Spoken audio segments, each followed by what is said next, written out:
Prime Minister Mr. Modi alone, individually, of course, with the consent of cabinet, scrapped 500 and 1000 rupee notes. And we Indians, we usually don't question. We are usually in a slumber state. We are usually a huge community of sheep. We don't question. We don't think. We hate to think. That's why these people can go on with their nasty activities and nasty decisions. In no way it is pro-people. Modi was prompted, publicized and promoted by a couple of corporate houses. All the Indians know about it. And he was not hiding that fact at all. He was very friendly with Adanis and Ambanis and PTM person, that Sharma was his publicity manager. Now, such corporate houses, he wanted to pay them back, and he paid back by scrapping 500 and 1000 rupee notes.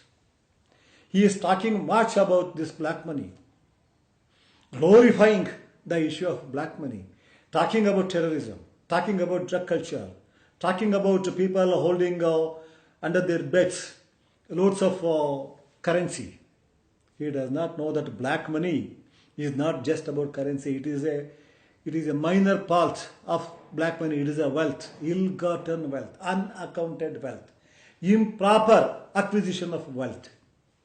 Those people, they have, the black money holders, stackers, have got big flats, hotels, properties in Singapore, in Dubai, in States, Australia and Europe. That is okay. But at the same time, he is shedding crocodile tears for the poor.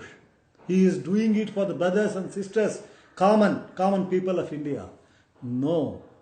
All these black money holders, the money they have stacked, put together, cannot equal to the money accumulated by ordinary people over decades.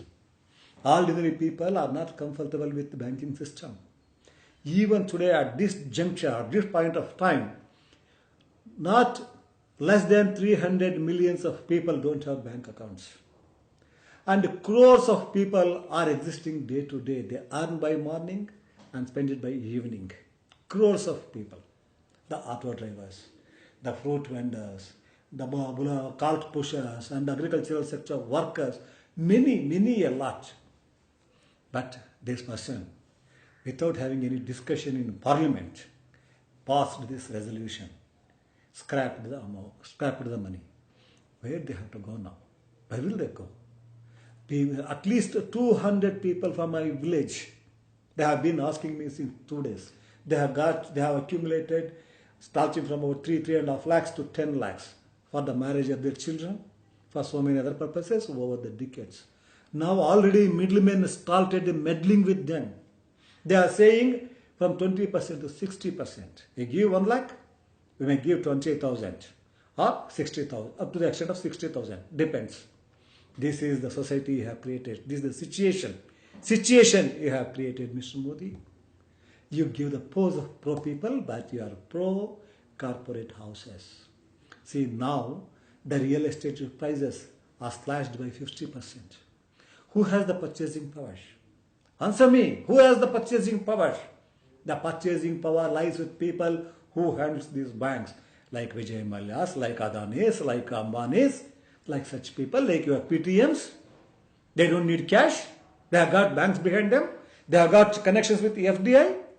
Now they can purchase any bulk of land, any bulk of wealth. Perhaps in about a year and a half, I will not be surprised if 75% of the wealth of the nation in the form of lands will be owned by a couple of hundreds of these big corporate houses. You always claim to be from a humble background. You talk about the poor, for the poor, and you are paying to the corporate houses. You are not the people's PM. We presumed when you assumed the charge that you are people's PM. You are not in the ivory tower. That's the way you used to talk. You used to go and pay homage to Mahatma Gandhi. Now you have buried him permanently by doing this job. It will not become normal for another not less than 12 months.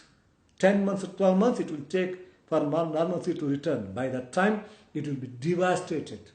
The structure, the economic structure will be devastated. You are making all of us, all the Indians, 120 crores of Indians work for few, very few corporate houses. This is the reason where you have to be made the Prime Minister by ordinary people. Now, do you know anything about the reactions of ordinary people? And you always say, you said, when you were justifying your action, you said it is for the common people, common man.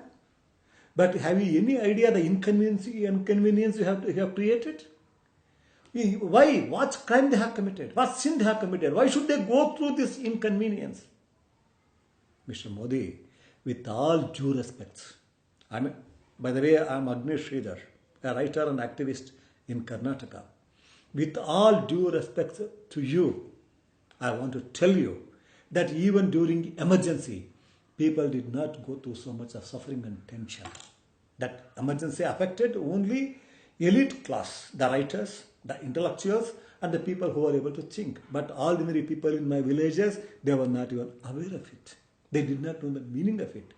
But today, you have made the hell out of ordinary people. They are struggling for their day-to-day existence. They are not even sure when the things will become proper. For this, I demand an answer. As a citizen of this country, I demand an answer from you, Mr. Modi. I am not speaking only for myself. I am speaking for crores of others, multitudes. I am speaking for multitudes. You have to answer me. I am subject to be corrected. I am open to corrections. But right now, I have to say what you have done is only favoring those big corporate houses.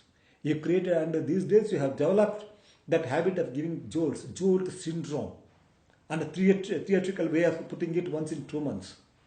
There was a surgical strike. It was the prerogative of defense department. You spoke on behalf of them. This is the prerogative of Reserve Bank governor. You spoke. For everything you started speaking. You are dismantling the institutions of this country. You are becoming a dictator. Maybe you are projected as a benevolent dictator. No, I don't want any sort of dictator, malignant or benevolent. I want a citizen who is elevated to the level of Prime Minister, who will function as the Prime Minister depending on the needs of the society, needs of the community, needs of its citizens.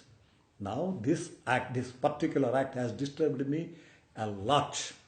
I spoke to all the writers in Karnataka, all the journalists, and a few progressive people, and along with them, auto drivers, fruit vendors, ordinary workers. I spoke to them, and I spoke to journalists in the different parts of the country. No, nobody is accepting it. Only in the beginning, the way you spoke, they were mesmerized by your theatrical dramatics. But it was not poetic at all. It was just a drama. Now I demand an answer. Can you set it right? As a single human being, without consulting the community, without consulting the parliament, can you take such decisions? Tomorrow you may come up with the idea of scrapping even 150 rupees notes. Day after tomorrow you may say you have to eat only 1 meal a day. Where is the limit? Convince me that you are not a dictatorial person, but an elected parliamentarian. Thank you.